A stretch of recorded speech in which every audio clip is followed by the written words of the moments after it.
Hey guys, back with another unboxing video, and if you notice that I'm wearing the same shirt from my last unboxing video, you are correct because I am filming them back to back.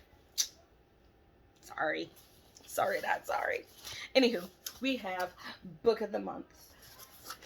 Alright, so this is November's book of the month box. My November box actually got lost. It was supposed to be here because of how late I ordered it. It was supposed to be here at like December 6th. And then it was supposed to be here December 12th. And then it got lost. There was no more updates. It got lost. So I had to contact Book of the Month. And they sent out another box, which I thank you so much for doing, because I didn't think that I would get all the books that I had in the box, because one book at one point, because it's YA, was out of stock, and I waited so long for it to come back into stock, which almost never seems to happen, or it was during that time period where they decided to just take away YA altogether, and then there were some complaints about it, and then they decided to put YA back in there, and I noticed that the book was available again. So I decided to get it. I think Guinevere Deceptions is the other book that I had, but that one sold out almost immediately when they brought YA back. So the book that I have in here that's YA, I'm grateful that I got it, so that's awesome. This book can be a reread as many times as I'd want to, because it's a really good book. When I first read it, I loved it. So I will let you know what book that is when I see it, if you don't already know the book. So first off, we have our bookmark, just simple, book of the month. And then the back side, mind if I cut in. I love all their phrases on it. I really do. But I still miss the blue ones. I do. I miss like the, like 1 month in December when they had the blue bookmarks. The backside of it was like, well, that's the backside. The back side of it had like snowflakes on it to represent like the cold weather. And I like those little bitty things. All right. Oh, there's a car. There's stickers. Oh, goodness. There's stickers. Merry everything. Thanks for sticking with us through 2020. Yeah, because they went through a lot of changes, and a lot of people left, and then a lot of people didn't leave. I never left. But this is so cool. May all your books be merry and bright. And it's the box on opening up a present or tying up a present. Baking cookies, coffee, books, stocking, what else things? Oh, mistletoe, kissing under the mistletoe, and ornaments. That is so cool. Now, that's the first time they've ever done the stickers. That's a new one. And much appreciated. I need to find a cup or something to put that on. Put a couple of them on the back of my 2 computers. Okay, so first up, we have, I think I have, yeah, I do. Okay. All right, back on track. All right, so we have The Wife Upstairs, a Rachel Hawkins novel, which Miss Rochester will get her happy ending. Oh. There's 2 wives involved. Oh, actually, this says this is my December box. Okay. Maybe I just didn't know what I was talking about. This is my December box. Anywho, maybe I did do November already. And this is my December box. Anywho, but it has definitely been out in the cold for a long time. You can see how that does that. I don't like it when the books do that, but I know it'll eventually come back. I just got to keep it, you know. But this is a short novel. It is 290 pages. It says, let's see if I can read this time without stuttering too bad. Read alouds or something I know I need to get used to, but gosh. A vivid reimaging of one of literature's most twisted love triangles. Meet Jane. Newly arrived to Birmingham, Alabama, Jane is a broke dog walker in Thornfield Estates, a gated community full of McMansions, shiny SUVs, and bored housewives. The kind of place where no one will notice if Jane lifts the discarded touchy. Ooh. I don't even know what that word is. It looks like just a bunch of consonants put together to make a word. But lifts the discarded, whatever that word is, and jewelry off the side tables of her well-heeled clients, where no one will think to ask Jane, or to ask if Jane is even her real name. Meet Edie. Recently widowed, he has become Thornfield Estate's most mysterious residence. Ever since his wife, Bea, drowned in a boating accident with her best friend, their bodies lost to the deep.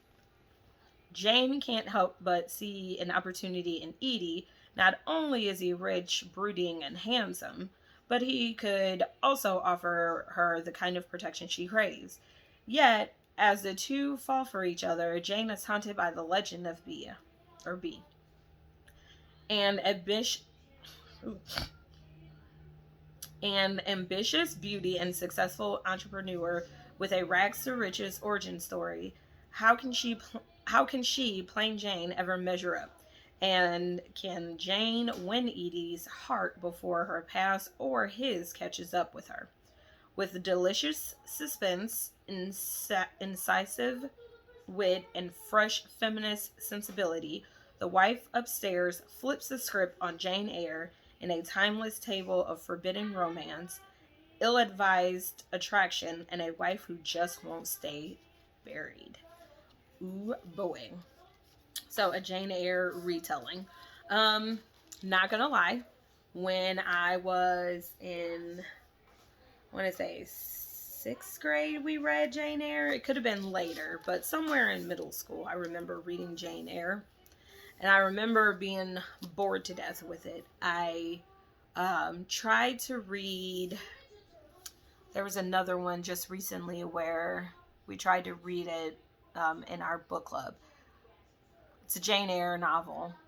But I'd forced myself to get about 75% through the book, and I still didn't quite like it. I will insert the name of that book when I figure it out. But I don't like Jane Eyre. I think it moves too slow. But if anybody notices, though, a lot of the classic literature, whether horror or not, moves very, very slow. So you definitely have to have that patience with the old story to find, like the, I don't know, goodness in it. The goodness that you'll like that's in it. I don't really know. But I didn't really care for Jane Eyre. So hopefully this would be a better take on it. I don't know if I should read Jane Eyre before I read this one, because sometimes the retellings don't need for you to read the classics, and then sometimes just so you can get a general idea of how this was a classic, you would need to reread the classics. But I don't know what I'm going to do with that. But it sounds like a good story, so. All right, next up we have Lisa Jewell's Invisible Girl. I have another story from Lisa Jewell that was on Book of the Month, and I believe it was like The Family Upstairs or The Family something. I can't even remember. But I have it in my room. Yeah, it's The Family Upstairs. Ha ha ha, I was right. And she also has a book, Then She Was Gone. I think I also have that one in my room as well. So that's the cover. And it doesn't show what month it is in on the back of this book of the month thing, but it says Thrills and Chills. So I guess depending on if you choose it as your book of the month, it'll have like the month that it was in. And if you choose it as an add-on, it'll just have the category that you added it on from. So that's kind of cool. This one doesn't open up as much. I don't know if you can see that. But it does open up a little bit. But like I said, that's okay. The weather is crazy. All right. Now let's see if I can get through this one without stumbling. Let's see.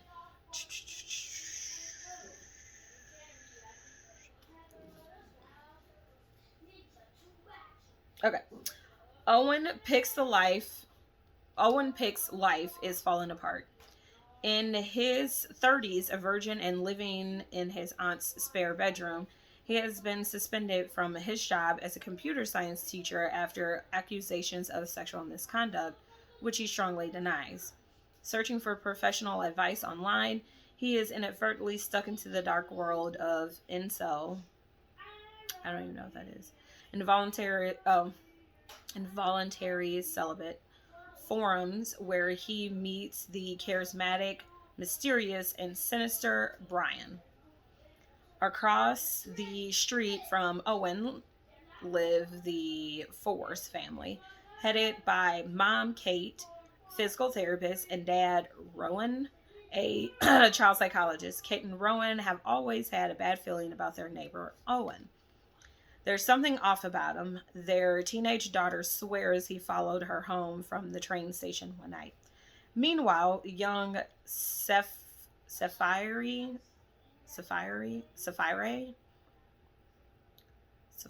I don't know that one. Maddox is the last name. So meanwhile, young Sapphire Maddox spent 3 years as a patient of Rowan Force. Feeling abandoned when their therapy ends, she searches for other ways to maintain her connection with him, trailing him when he leaves his practice and learning more than she wanted to know about Rowan and his family. Then, on Valentine's night, Safari disappears, and the last person to see her alive is Owen Pick. With vivid and unputdownable prose and plenty of disturbing twists and turns, Jules' last thriller is another haunting atmosphere, stay up way too late read.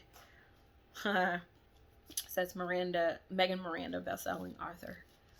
Alright, so that sounds like a really good book. This is also not a very thick book, but thicker than the last one I just showed you. This one is 300 and... I don't count the acknowledgments, just so you know. 353 pages. So, that's book number 2, and the last book, the one I was so happy they still had a copy of. And thank you to my coworker who originally let me read her copy of this book, which is why I'm just like, oh. I did a Harry Potter challenge 2 years ago where I had to ask different coworkers that are members of the different houses of book recommendations, and this was a book recommendation by I believe she was a Gryffindor, because I had to choose a Gryffindor. That wasn't me, but I'm pretty sure she was Gryffindor. If not, then I suck, and I'm sorry to my coworker, which I don't even think she's watching this, because I'm not even sure if she follows my YouTube. Anywho, this is Turtles All the Way Down. Now, I have not read any of John Green's other books. I think I picked up one of his other books at the Goodwill earlier this year, but with all the reorganization, with having to bring school home and do virtual online teaching and online classes, some of my books had to go to storage, and I think his other book was the one that had to go to storage. And the other book I picked up of his is The Fault in Our Stars. But I've read this book already. When I read this book again, it will be a reread. I had to buy this book so that I can say that I own this book, because that's how good it was. But let me read you the synopsis. Okay. 16-year-old Aza never intended to pursue the mystery of Fative billionaire Russell Pickett, but there's $100,000 reward at stake, and her best and most fearless friend Daisy is eager to investigate. So together they navigate the short distance and broad divides that separate them from Russell Pickett's son, Davis. Aza is trying. She is trying to be a good daughter, a good friend, a good student, and maybe even a good detective, while also living within the ever-tight spiral of her own thoughts. In this long-acclaimed return, John Green, the acclaimed award-winning author of Looking for Alaska of The Fault in Our Stars, shares Aza's story with shattering, unflinching clarity in his brilliant novel of love, resilience, and the power of lifelong friendships. I don't even think that synopsis does this justice. I think after reading the book, I think it's actually maybe one of the poor written synopses. I think it could have been written better without giving stuff away. But I would say that this book is really, really good at telling the story of a teenager coming into their own on living with intrusive thoughts that you can't seem to control, and those thoughts control you, and you're trying to not let them control you. She is on a journey, I believe, from my take on it, of not letting these intrusive thoughts and knowledge that she has control her every thought, her every moment, her every thing that she tries to do. And she has a friendship with the girl Daisy mentioned in the synopsis. And while Daisy is a really good friend, when you're reading this book from the perspective of Aza, not always would you think that she's a really good friend. But if you stop, take a second, and think about you as a person, excuse me, and how sometimes you are not a good friend, you're not a good sister, you're not a good mom. Like, there are moments where we do things where it's like an ugly moment for us, right? And I think Daisy has ugly moments, but it's not like it can be in a normal relationship where she can have ugly moments and then go and apologize. Sometimes those ugly moments affect the person with a disability more than what it would affect a normal person. And then because she knows that our friend has a disability, you would probably think of her like as a very mean person, right? But she's not. She's just a normal person who's trying to have a normal friendship with a person that has a disability with their intrusive thoughts. And the investigation just adds like another way for them to learn each other, their most stressful moments, their not so stressful moments. It also shows you too how the main character Aza is also not always a really good friend. Because of her disability, she doesn't always know how to pay attention to her friend. And so her friend finds that elsewhere with her hobby. And I'm not going to tell you her hobby because her hobby is another story in and of itself, which I think is really cool. But with some people with disabilities, as they grow older, it's hard for them to get out of their own head and, the world being all about them. And she's learning how to do that through her friend Daisy and their relationship, and through this investigation that teaches them both a lot about themselves. And then they make up at the end, and you can tell that makeup is very, very genuine. Not to say that they had an argument and they never talked to each other again. I'll let you guys read the book to get that. But this is a really well-written book. For me, the only downside about this is that it's a male author writing from the perspective of a female teen. Me personally, I don't like those type of things, but it works in this book. It genuinely works. Just like with the Riley Sager books. He does the same thing where not exactly the same. His characters are grown women, but he writes from the perspective of a woman, but he is a male. I personally, that's just my personal thing that I like. I mean, you can like whatever you want, but I don't like that. But it works for Riley Sager's books. I love his books. This is a male author writing from this perspective of a teenage female, and it works for this book. It's really, really good. Not many people can say that that works ever, but it works for me for this book. So I recommend that people pick this up to get their own perspective of it, but I also just recommend that people pick it up because it's a darn good book. But anywho, done rambling. These are my books.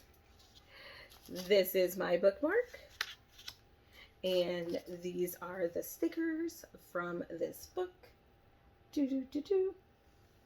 I hope you guys like it. Alright. Anywho, that's all I have for this unboxing. Until next time, bye.